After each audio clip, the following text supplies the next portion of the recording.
I'll introduce our panelists. They both have short PowerPoint presentations that they will share with us, and then we'll jump into some discussion. Tawny here is going to be taking notes. So starting all the way on the end, local Carl Rabato. If you don't know him, which you probably should, is a strategic thinker, thought leader, and innovator in the tourism industry.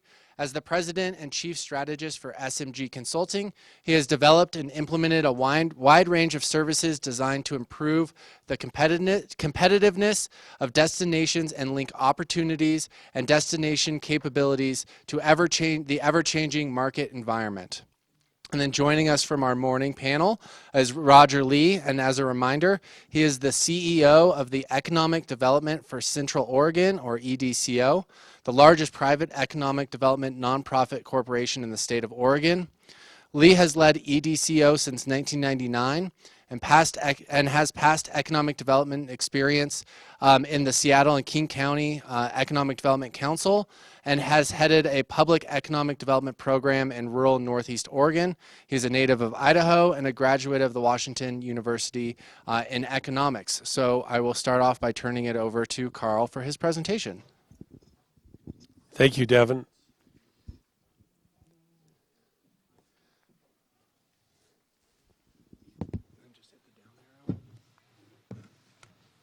Good afternoon, everybody. Hang in there. We're almost done. I appreciate you guys all coming to this session, and I think we can have a nice discussion afterward. I've got a few slides, and I'm taking it from a little bit of a different perspective. What I'm trying to look at is our community and how we look at assets and opportunity, and my experience in this market, as well as some of the other places I've been involved with. Just quickly, for those of you who don't know me, I'm the president of SMG Consulting. We're a tourism and recreation industry consulting firm, and we've had the great opportunity to work in probably 50 different destinations all over the country and learn a lot of good things and some things not to do, and we try and pass that information on to our clients. I'm also an adventure motorcycle rider, for anybody who rides out there. I love riding the 2 lanes of the western United States. Been to Oregon many, many times. It's a wonderful ride through their beautiful countryside. But along the way, I've learned and seen a lot of different things, everything from the starkest poverty in tourism to some of the most beautiful places and destinations. I also sit on the Visit California Research and ROI Committee. Visit California is a major tourism promotion agency for the state of California. And I also sit on the state of Nevada's Tourism Marketing Committee. So I'm a very unique person that I get to sit on 2 different state tourism promotion organizations, and I get to see some pretty interesting stuff. And then finally, as a hobby, I'm an op-ed writer for the Tahoe Daily Tribune. And if you want to read my stuff, you may not agree with it. You may agree with it. That's okay. But just glad that you're reading it. So what forms my view of what I'm going to talk about? A couple things. One, what I've seen and heard and felt in destinations that I've worked with and visited. We all do this. We all go to different places. I was in New York earlier this week. Some interesting, fascinating things about New York that we could learn from. Some things maybe we don't want to learn. But those kinds of experiences. Understanding the macro trends and how they impact Tahoe and ways they may or may not impact Tahoe. We have 40 million people in this state. There'll be 46 million in 15 years. What's going to be the impact? Envisioning where a community needs to remain vibrant, and that's really my key focus, is how do we keep Tahoe vibrant? We don't have the opportunity anymore to just sort of, exist. We have to be vibrant in terms of the way we deal with change and new things that we do and so forth. And then finally, understanding and internalizing the need for change. And I'm a big believer in change and in being proactive about it, in being aggressive about it, and getting to change before it manages you. So that's a little bit about what forms my view. So I'm here to just tell you a little bit about what I see in terms of change and the need for change, and just some basic thoughts I have in terms of my experiences. And the first one is something you all know. This is a very complicated and complex place. There's agency overload. You need a road map, a trail map, GPS to get through these agencies. It's very complicated. We have state agencies, county agencies, local government, federal government, nonprofits, businesses, and it is complicated. One of the things that we are good at is forming coalitions to get through these agencies. You can't be a freelancer and try and get your way through. You really have to work with coalitions and different groups. But it's a very complex place to be. So I look at our biggest opportunity is creativity. It's absolutely the opposite of complexity. And if you have complexity, the only way to deal with complexity is you have to be creative. But we've never really looked at creativity as an asset. Okay, it's just, we just sort of work our way through. But if we were to look at it as a true asset and really manage it and embrace it, how might that change our world? And that's a little bit what I want to talk about. If you look at our issues, they're complex: competition, weather, disaster, overcrowding, labor supply, housing, transportation. They're all there. Everybody's got a very similar list, and they're not going away. And every one of these issues you can spend a career on and maybe not get that far. Okay, but these are very tough, intractable, challenging issues that we face. And so, that being said, how do we begin to look at them from a creative perspective? How do we see things differently? I'm a real big believer in reframing things in a more positive way. And the first step to that is really relooking the viewpoint. And so we need to always begin to look at the chessboard differently. Whether we're dealing with agencies, whether we're dealing with our own organizations, whether we're dealing with communities, whether we're dealing with regional assets, how do we begin to take a step back and look at things from a different perspective? Whether it's a Tahoe perspective or a North Shore perspective or a South Shore or Reno perspective, how do we change that perspective? Maybe it's a regional perspective, or you're going to take a look at the Reno perspective, but you have to get out of your own shoes and begin to look at things from a very different perspective to begin with. And I'm going to repeat what our guest, our keynote said this morning. It starts with the mindset. If you don't have a mindset of change, you are going to be challenged in a big way. And one of the things that I have seen is tourism destinations that have a mindset of change and those that don't. And I have had experiences where I've worked in 2 different destinations in California, and they'll remain confidential. They're 15 miles apart. One is progressive, out front, trying to deal with change. The other is absolutely the opposite. And the differences are stark over time. Okay, you don't see it month to month, year to year, but you look at a 5-year, and the changes are profound. And so you have to have this mindset of change. And I've always loved this quote by Machiavelli from The Prince: "There's nothing more difficult to take in hand, more perilous to conduct, or more uncertain in its success than to take the lead in the introduction of the new order of things." That is so true. Okay, it is incredibly hard, but there are ways to do it. We have to think differently. And I think that's part of what the opportunity is. We need a new framework. Here's the traditional old framework. It'll cost too much. What will I lose? What will, how's it going to impact me? I remember it when. I've been here 32 years. I could tell you so many times I've heard that in talking to small business owners or city employees or agencies. Well, back in the 80s, whatever. We typically have a 20-year time horizon and a lot of Tahoe things. Oh, we got to think over 20 years. That comes from the Forest Service. Okay, everybody has to deal with 20-year time horizons, I think, because the Forest Service has had a big influence. But I think we need a new framework, and here's a couple of suggestions. A long-term dreamy vision is really nice, but we have to look short to midterm because we need urgency in some of these issues. We have big challenges that I think people are looking, community people, residents are looking for results much quicker. The other thing is, what is the opportunity cost of not doing something? Okay, we never really look at, if we don't do something, what is the cost to that? We always look at project yes, project no, but we have to begin to say, if we don't do that, what is the true cost of not doing that? And I think that's a different kind of framework that I think we need to begin to think of. Alongside that, and I'll explain this point a little bit more in just a sec, is what is the real value of doing something? Is there a hidden value that we don't calculate, or we don't assess, or we don't understand? And then again, we have to place a higher value on creativity and new solutions. We have to really focus on being creative. One of the things that I see a lot of organizations spend a tremendous amount of time on is developing priority lists, and those are fine.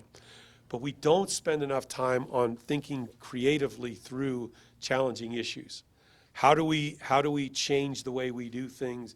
How do we have another perspective? And I think we need to have more focus and more attention on that process. And to get to the real value and opportunity, we need to consider a concept called adjacent possibilities, which I'll talk to in a sec here. What are adjacent possibilities? It's a fascinating concept, and if you've ever read Stephen Johnson, he's sort of the brainchild of where do ideas come from. There's a wonderful chapter on adjacent possibilities. If you make a decision to go forward on something, what are the adjacent possibilities that arise that wouldn't have happened without that decision? Begin to think about that for a minute. Let's say you have a project X in front of you.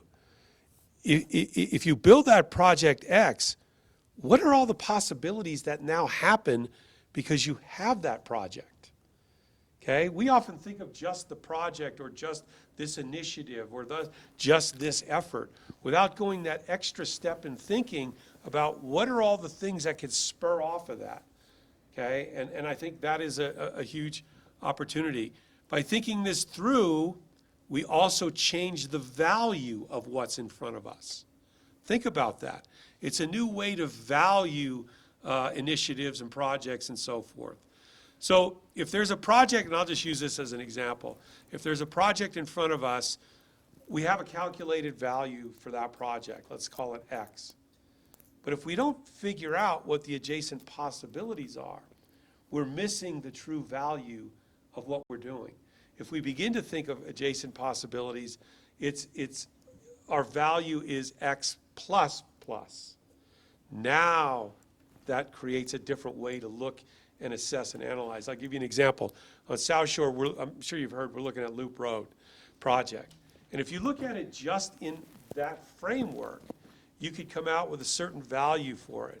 But if you don't consider the adjacent possibilities that it creates, you've missed a whole tremendous amount of opportunity and value to what we're doing. And I think we have to begin to look in a more creative way past some of the issues and past some of the opportunities that we have.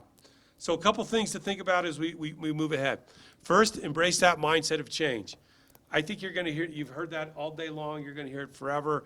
We really need to be open to the possibilities. And if you're not, you're going to be in a tough situation. The world is changing, and it's changing fast, and it's changing furiously. And if you don't have a mindset of change, I used to have an employee who said, I'm never getting email. I'm never getting email. I had an employee who said that, never getting email. I don't want people to bother me. Obviously, it's a crazy example, but I actually had an employee years ago who said, no, that's not for me. Obviously, we're way past that, and it's much more sophisticated. But we have to embrace a mindset of change. We have to have leadership to manage the complexities of Tahoe. We have agencies. Agencies are not great at leadership. Simply that by design, they're not great at leadership. And we need to understand that. So leadership has to come from other parts of the community. It could be a nonprofit, it could be business leaders, it could be wherever it comes from. But it's going to be hard to get leadership out of the agencies that are regulating us. That's just not what they're good at. Reimagine how we work. We have to look at new partnerships, new ways to think about things. I can remember when the business community, the environmental community were at odds at everything. Okay, I mean, we fought like cats and dogs. And today, we work hand in hand. We have big issues, transportation and all these other, Lake Clarity and all these, we're all on the same page. So we have to begin to look even beyond that now to additional partnerships. Maybe it's partnerships with our friends in the Carson Valley or in Reno or wherever, but we have to begin to look at new dynamics of who we work with. We have to harness the creativity of the community. There are so many interesting and smart people, but we often don't talk to them. Okay, we stay in a small little beltway, but you know what? There's a lot of great ideas out there by talking to the non-usual suspects. And what I learned in tourism consulting, I've done this a lot, is I often, when I go to a tourism destination, I talk to the tourism people last. Okay? I talk to the artists, I talk to the environmentalists, I talk to the recreation people, I talk to the chefs, I talk to anybody, and then I get to the tourism people. Excuse me. So we have to look at ways to harness the creativity throughout this region. We've got to change the Tahoe culture. We've got to become more information-based and less opinion-based. There's too many arguments going on. There's too many, debates based on opinion, not enough on fact. We need more data. We need to require agencies and organizations to produce data. So that independent, well-thought-out data so we can have real factual discussions. We have to communicate change. Too often we keep change too close to us, inside the beltway, so to speak. The kid down at the pizza place, he doesn't get it. He doesn't know what's coming next. We don't do a good job of educating people what the issues are and being brutally honest about, hey, we do have transit issues. We do have these issues. And hear it in a way that everybody understands it. We've got to be smart about our efforts, not just repetitive. That goes without saying. Sometimes we just get in a grind. We repeat, repeat, repeat. That's when you need to take that step back and look at the chessboard differently. If you're doing the same thing the same way more than twice, you need to step back. I don't care what it is, and look at it and attack it. Okay? You attack the system you have. Always be proactive and attack, attack, attack. And then take the long view, but we got to look at it a year at a time. I want to go back to the long view is great. I'm a big long view thinker, but people have urgency, and we need to show progress year over year over year. One of the challenges I worry about is we need housing, okay? I don't see housing coming in a short term. It's a 5 or 10 year play. What are we going to tell these people that are looking for housing now? Okay, I don't think we've answered that question well, but again, long view is fine, but we need to look at things, at a year at a crack. Here's a great saying I love from Dave Grohl from the Foo Fighters. I don't know if you follow rock and roll music, but it's a good one. Some people fear what comes next, others are excited by it. We need to be a community, a destination that is excited by what comes next. Whatever it is, whether it's 46 million people living in California, the Hale-Bopp comment, we have to be excited about these things and figure out how do we take advantage of these things and not be fearful of these things. So with that is what I see and my view. You've got a broad view, you've got a narrow view. I think there's some good fodder for discussion, and we'll let Devin take care of it. So just a couple quick slides. First of all, just a real honor to be invited to come to your beautiful place and maybe get a glimpse of what you're trying to do for the future for your communities. I will say that there is something in economic development I think is in circles is pretty insightful. It's when you've seen one community, you've seen one community. So it's not always so easy to transfer things that you might see in one place to yours, but hopefully maybe get some thoughts going as far as maybe what's happened in our area. And I look at myself, perhaps unlike Carl, as not so much the expert around the country about how to do this in other places. We figured out how to do it in our area. So I'm going to talk more about what's happened in the Central Oregon area, just real briefly as some context, 5 minutes, and then pass the baton to Carl. So, all right. Perfect. Just downstream? Okay. So our area really economically got started with mills. I mean, that's really what put it on the map. A fair number of folks directly from the East Coast came over and said, hey, there's real opportunity. We've got this national forest right nearby. We're going to produce some lumber. And so that was really identified. That was the identity of our area, was lumber, and then a little bit later agriculture. But it was really mostly dominated by lumber. And if this photo, you know, is 1915 era, so almost 100 years ago. If you look off in the distance, those aren't, you probably can't see it there, but those are also stacks of lumber. So just a massive amount of product that was being made back in the day. And then you advanced 80 years, so the early 80s, and that's the same smokestacks, nothing happening. So the forest policy changed, access to those public lands changed, and so did the kind of fortune of the community. And so at that point in time, you're looking at, despite the kind of shocks we had in the Great Recession, much more impacts back then. The reason for these communities being disappeared, and you know, Bend was no exception in that. Massive unemployment. We had 25% vacancy in our retail establishments. Place was pretty scary, not what you see today. And then fast forward to where we're at today, those same smokestacks and kind of what's happened around it. You know, 40 years later. So we call this the overnight 40-year success. So I think it really plays into what your keynote had today. We didn't compare notes before the today's summit, but it really comes down to the fact that this change is not easy. It doesn't happen overnight, but with sustained effort and I think vision and people kind of pushing behind it, it can happen.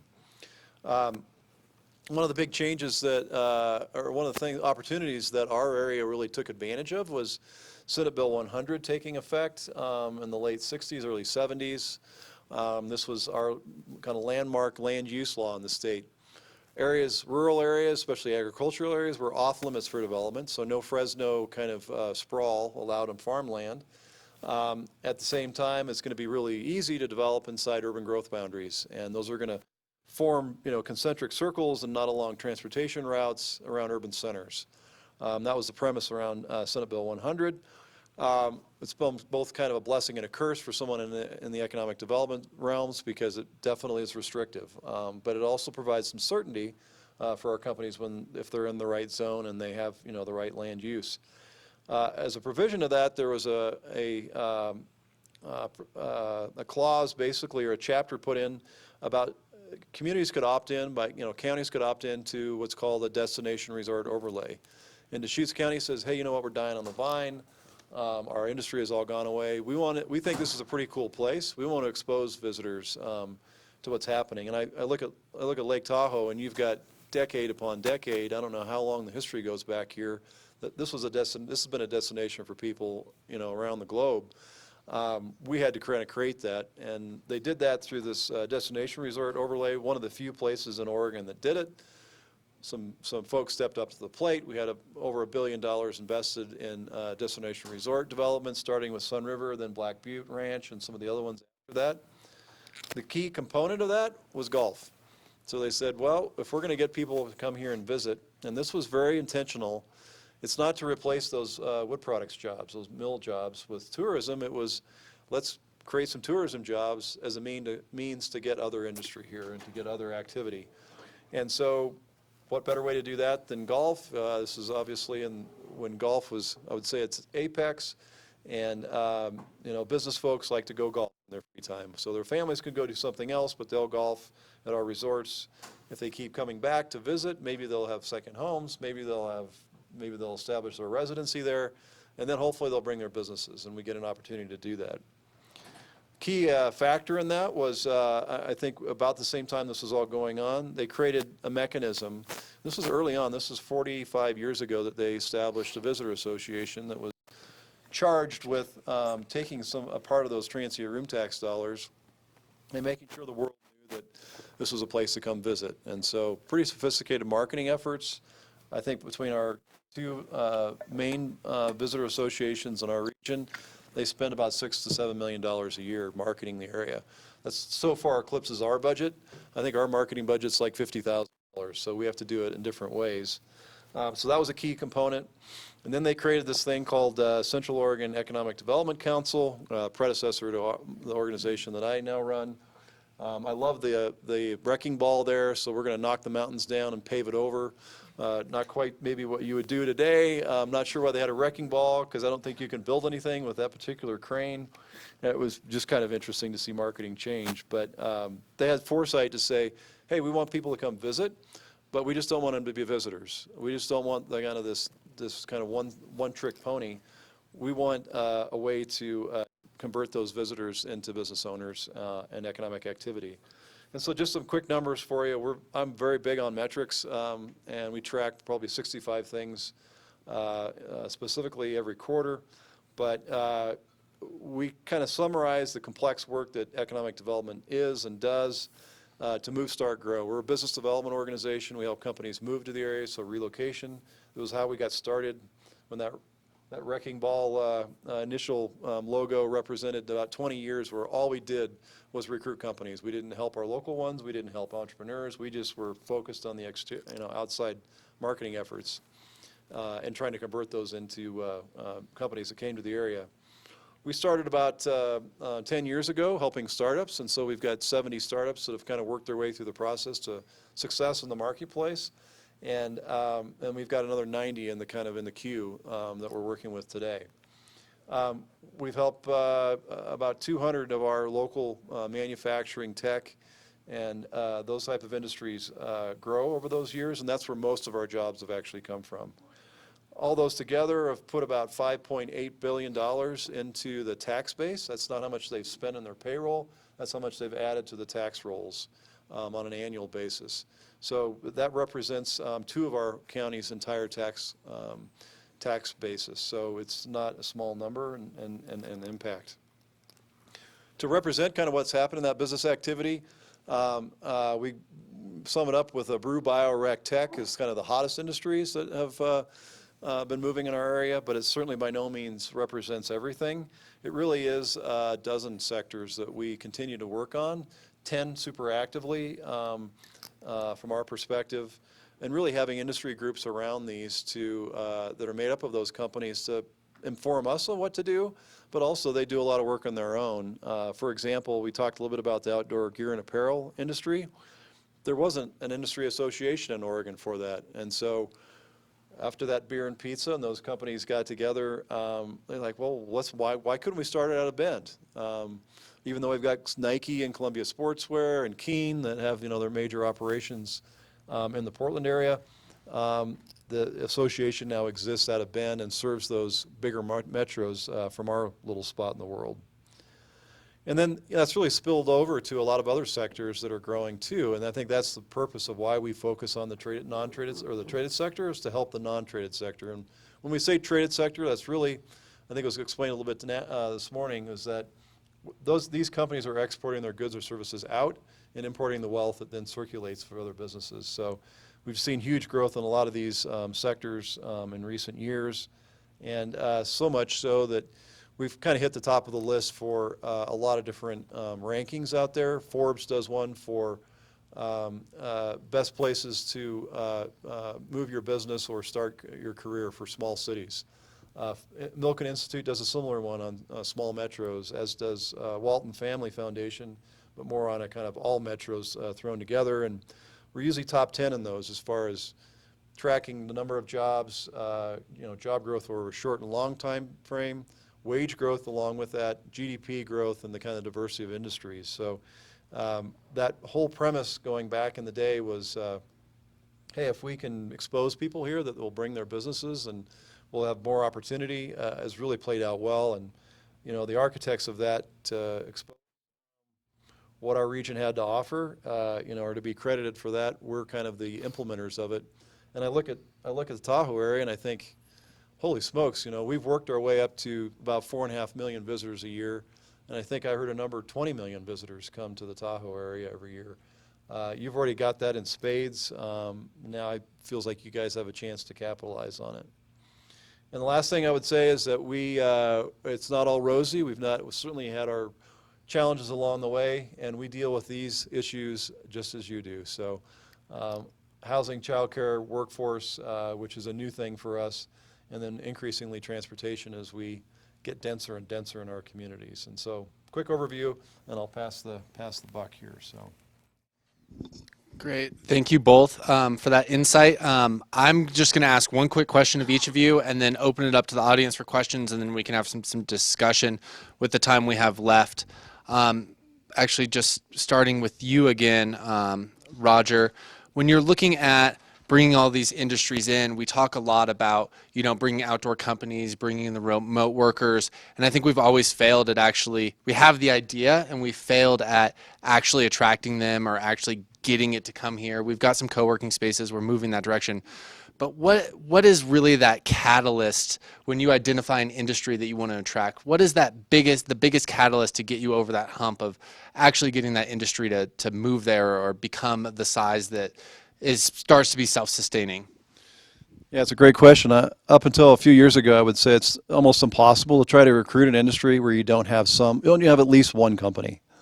I mean, even if it's relatively small, it could be a little bit larger, but if you try to recruit something and say, hey, you know what, we're going to be the nanotechnology, you saw this a number of years back, we're going to be the nanotechnology center in the U.S. or in the world, and we're going to invest, millions of dollars towards that.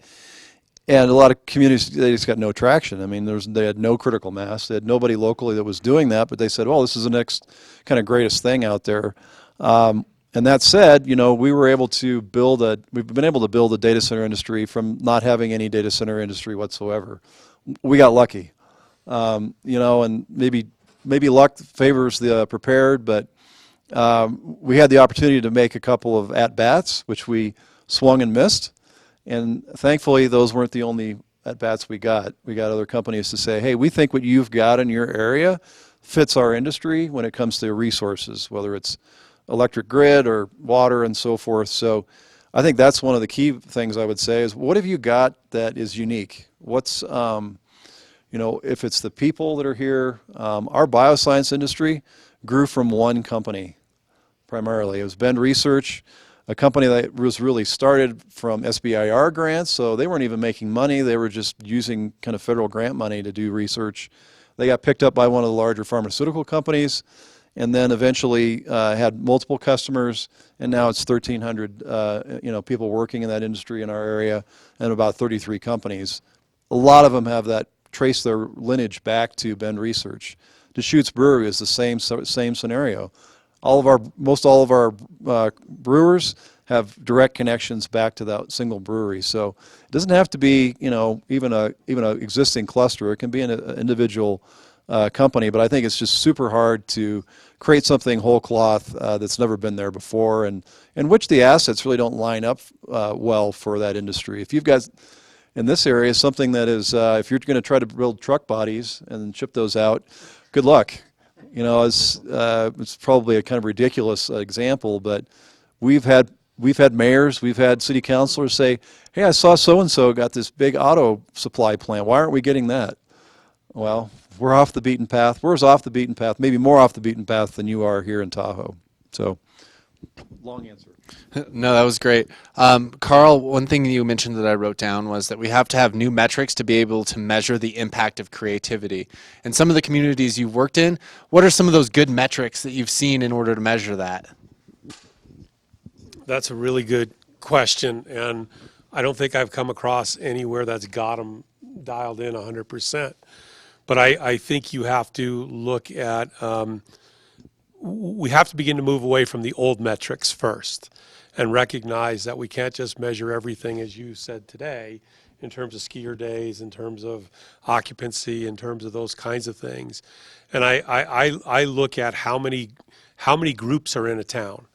How many NGOs, how many small groups, how many of these kinds of places. I think brew pubs are a great indicator because those are in coffee shops, because those are places where people mingle. I think we should begin to look at places that enable creativity and how do we begin to look at and track those. And so I think those are some of the starting points. They're very crude to start with, and we can probably get a lot more sophisticated.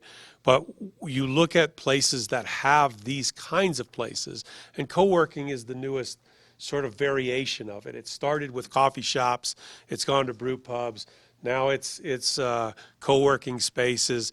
But these kinds of places where ideas can flow and gather, I think are key indicators that we can at least begin to start with.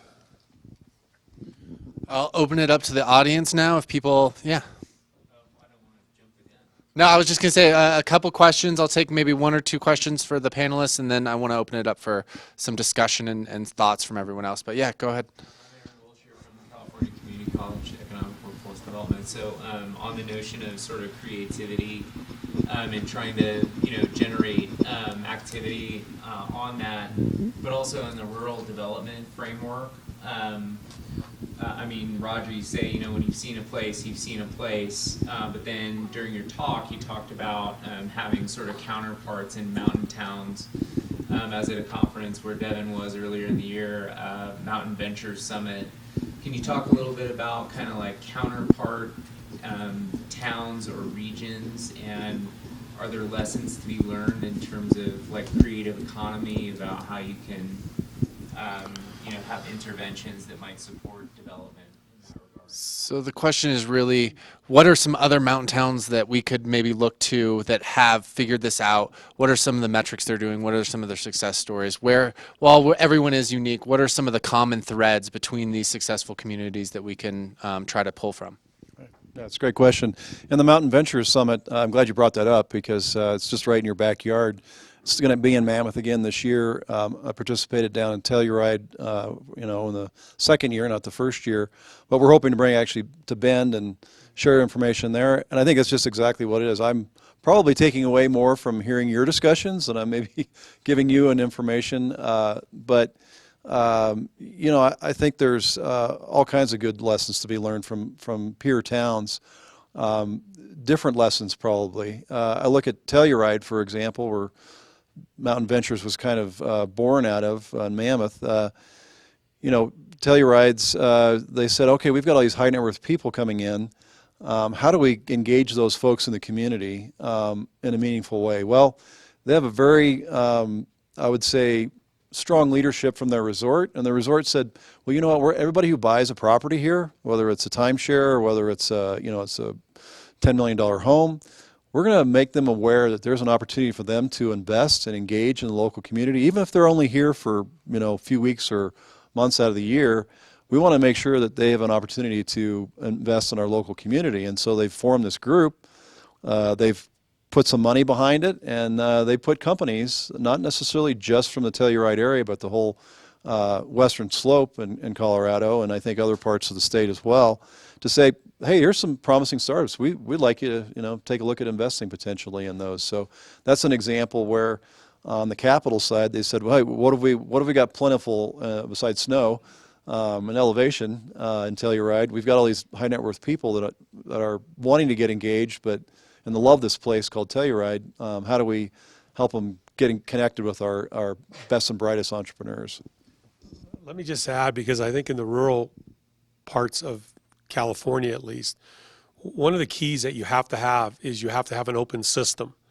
Okay, how is your community organized? Are these decisions being made over the counter at a breakfast place by the old guard, or is there an open system for ideas to flow in? And if you don't have an open system, you're very susceptible to repeating and regurgitating and the stuff you have. And so making sure you have, if I'm rural California, somebody's got to make sure that they're getting input. And Mountain Ventures is a great example, but there's got to be others too. But just generally an open system for ideas is absolutely critical. I might just say that there's really a lot of content of what Carl talked about in his slides. Is just a lot of really base things that you kind of need to get right. If everybody picks at each other and fights and isn't open on that, then it's really difficult to change. I mean, I've been in communities like that as well, where it's like somebody comes up with an idea and everybody gets out their bow and arrow and shoots them in the back and says, oh, that was the stupidest thing I ever heard of. And there's the progression to places where I think you alluded to, it's not just the projects, it's the sum of the projects create something much greater that really starts this snowball effect, and you don't have to push everything all the time. So I saw you had a question, but looking at the clock, we've got about 15 minutes left, 20 minutes left in this session. So I actually wanted to throw it out to the group and ask some questions. I think you brought something up very good when we're talking about innovative economies. Like, what does Tahoe have, or what does Tahoe do that is world class that no one can compete with us on? And I'd love for the audience just to shout out some things, and Tawny will capture them. Like, what does Tahoe have that no one else has? Tahoe.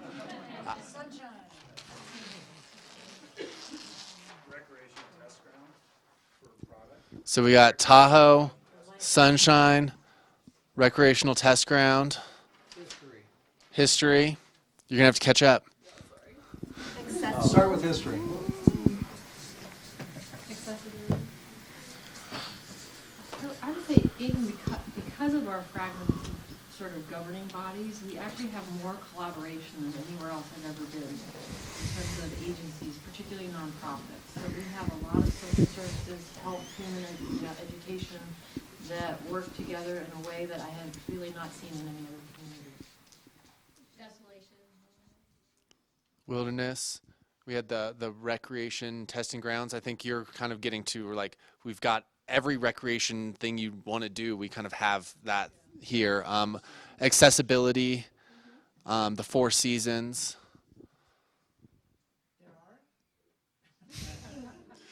There are more seasons besides winter and construction. This year we really didn't, but in theory we do have 4 seasons. What else? Is there anything else we're missing? The gaming. Let me be devil's advocate here. Yeah. I'll just be devil's advocate.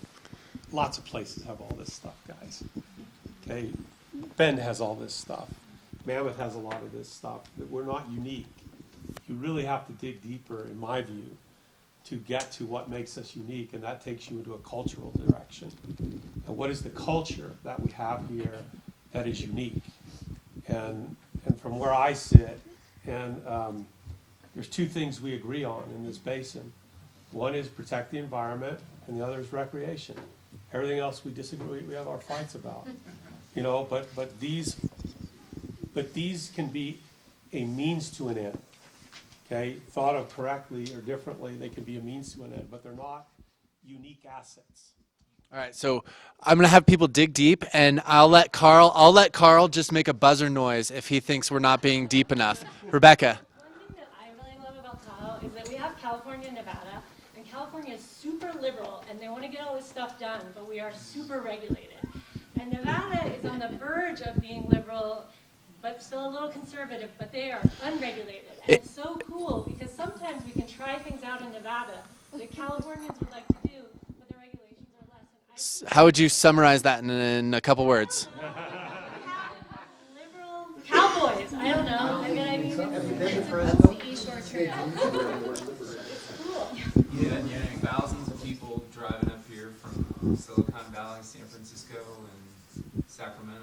You can shoot a bow and arrow at me. I know that's probably, you want to reduce your sort of day trips, but those are people who are going to be, whose talent can be captured. Another idea?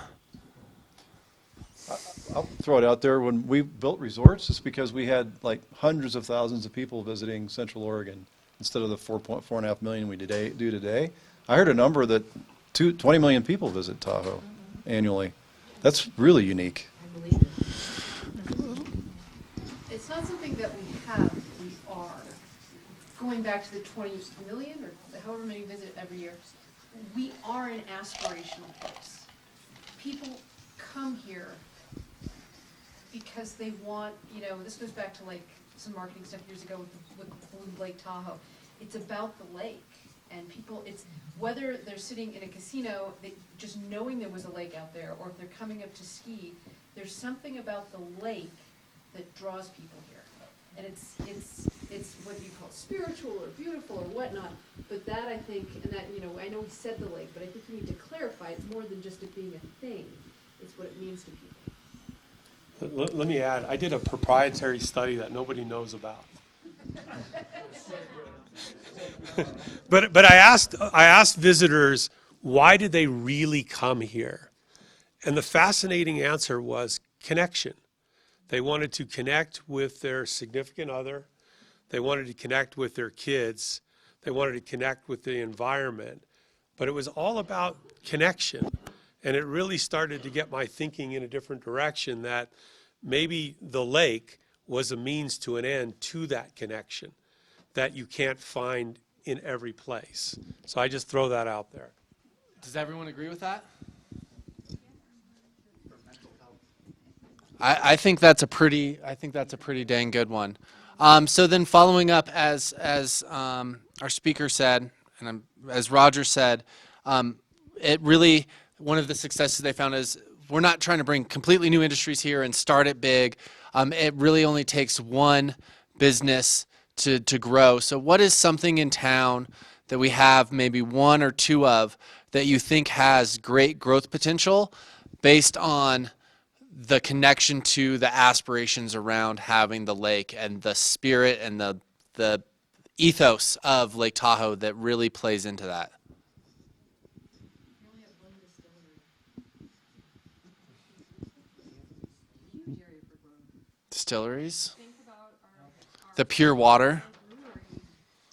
I mean, Tahoe Blue Vodka has taken off.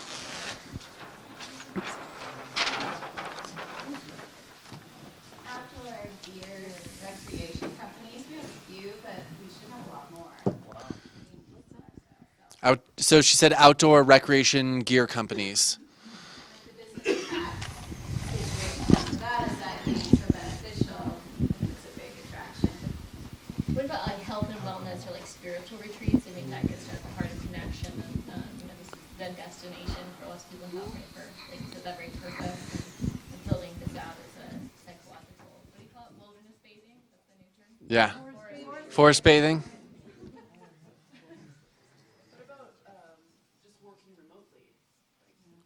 Co-working spaces, remote working. I think nature photography, outdoor photography, action photography is one. What about like environmental industry, like being a place where people, like where you have less trash or something, where you have an industry that really uses less trash or has much more of an environmental footprint that can be a model for. I think environment is a key one. I'm also the board president of the Tahoe Resource Conservation District. And I think there's an opportunity in the environmental technology side that we're slowly seeing. That there's been a number of funded efforts to fix some environmental problems using some technology. And I think that is opportunistic.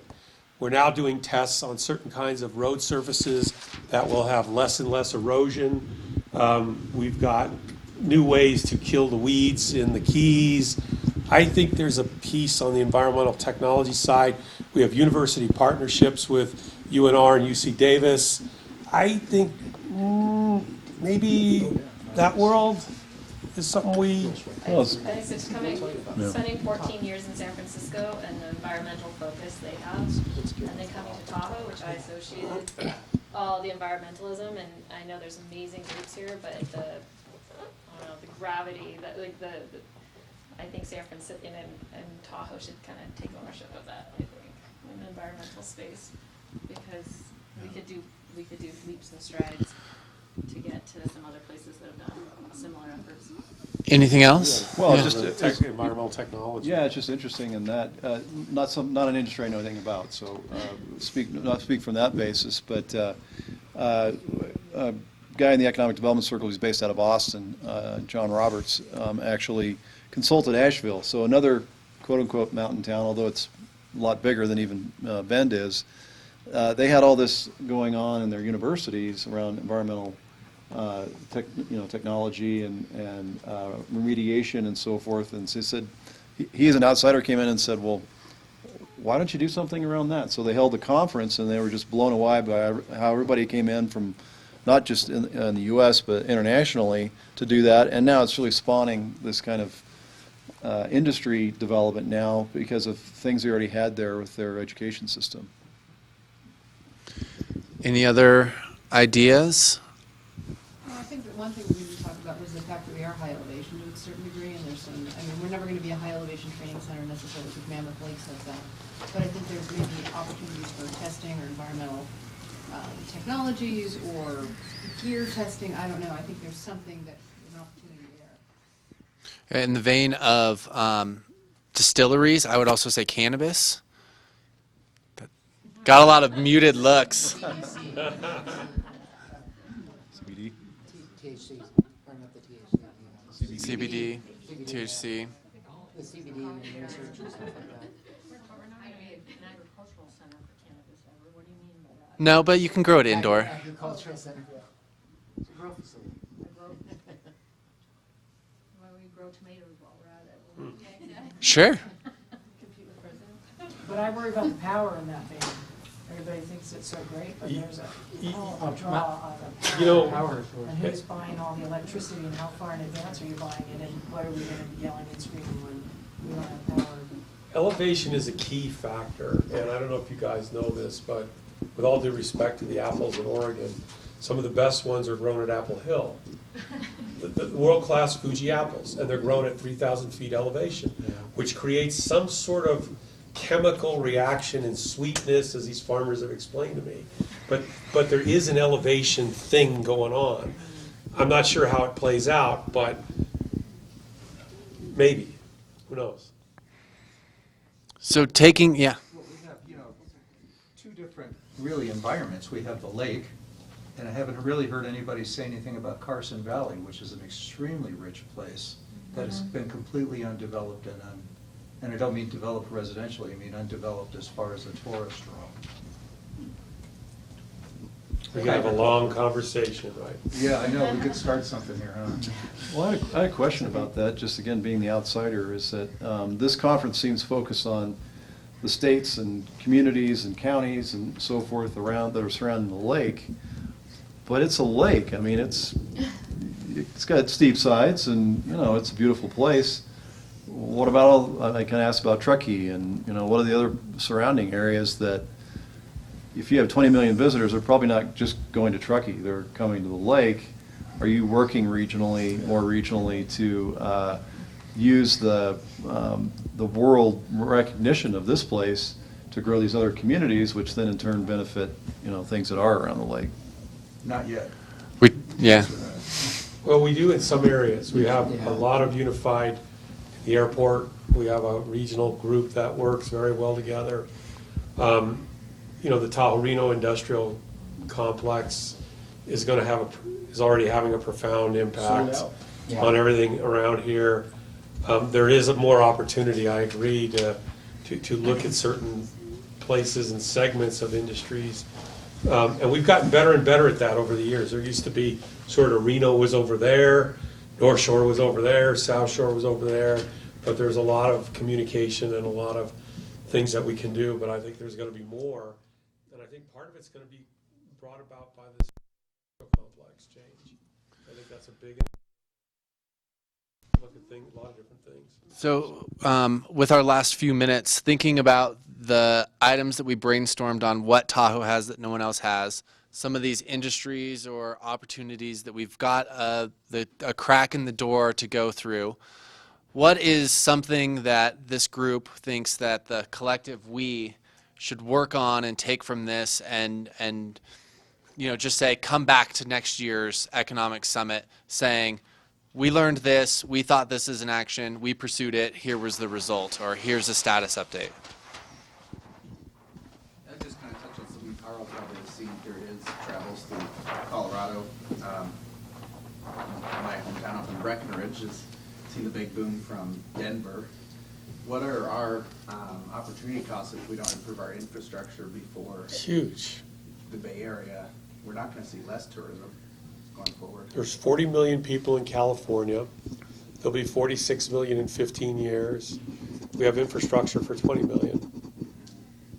That's. So we think it's bad now, but It'll get worse, and the problem is the opportunity cost to fixing it. So yeah, it, to me, is just this cataclysmic, I don't know, we'll figure it out, I guess. But So maybe do like a SWOT analysis for our infrastructure. Could be a pretty actionable item. well, infrastructure is key. We're debating transit in Tahoe and how to figure out transit. We have a transit problem, okay, like you do, like everyone else does. Nobody wants to pay for it. Very simple. Nobody wants a bond measure. Nobody wants a tax measure. So it'll stay as it is. Nobody's going to pay us to fix our stuff. We have to fix our stuff, but we don't have that mindset yet. So transit will just get worse and worse, and eventually, maybe another generation will say, you know what, maybe I ought to put a parcel fee on there. So can Do you something. paint a picture what South Tahoe Boulevard will look like in 4th of July in 20 years? It's a good question. City manager's here. Ask him. He's supposed to think of those things. Any other thoughts?